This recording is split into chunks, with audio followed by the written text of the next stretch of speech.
ICC ranking এ শীর্ষ allrounder হিসেবে সাকিব আল হাসানের আধিপত্য একসময় ছিল যেন স্থায়ী। ওয়ানডে আর টি-20 ফরম্যাটে বছরের পর বছর তিনি ছিলেন সবার ওপরে, তবে সেই গৌরবময় অধ্যায়ের এখন যেন সমাপ্তি।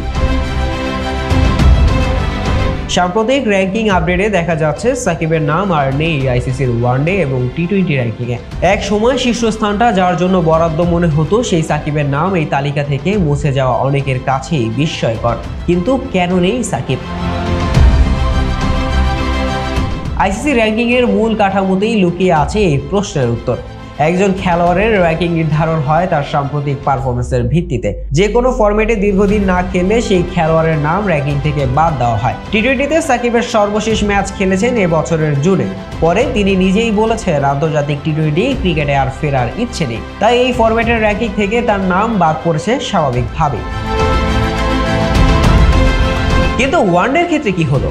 সাকিব তো আনুষ্ঠানিকভাবে ওয়ানডে থেকে বিদায় নেননি, বরং 2025 চ্যাম্পিয়ন্স ট্রফি পর্যন্ত খেলার ইচ্ছা প্রকাশ করেছেন। তবু আইসিসির নিয়ম অনুসারে ওয়ানডেতে সর্বশেষ ম্যাচ খেলেছেন এক বছর আগে, অর্থাৎ 2023 সালের 6 নভেম্বর শ্রীলঙ্কার বিপক্ষে। তাই দীর্ঘ অনুপস্থিতির কারণে ওয়ানডে র্যাঙ্কিং থেকেও বাদ পড়েছেন তিনি।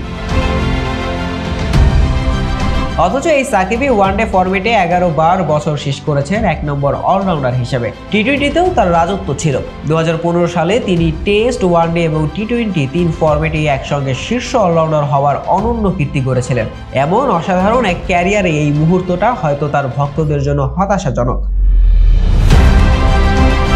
তবে সাকিবের মতো কিংবদন্তি খেলোয়াড়ের গল্প এমন হঠাৎ করেই শেষ হওয়ার নয়। যদি তিনি ওয়ানডেতে নিয়মিত মাঠে ফিরতে পারেন, ধারাবাহিক পারফরমেন্স দেখাতে পারেন, তাহলে র্যাঙ্কিংয়ে ফিরে আসা তার জন্য অসম্ভব কিছু নয়। প্রশ্ন শুধু সময়ের আর সাকিবের নিজস্ব লড়াই।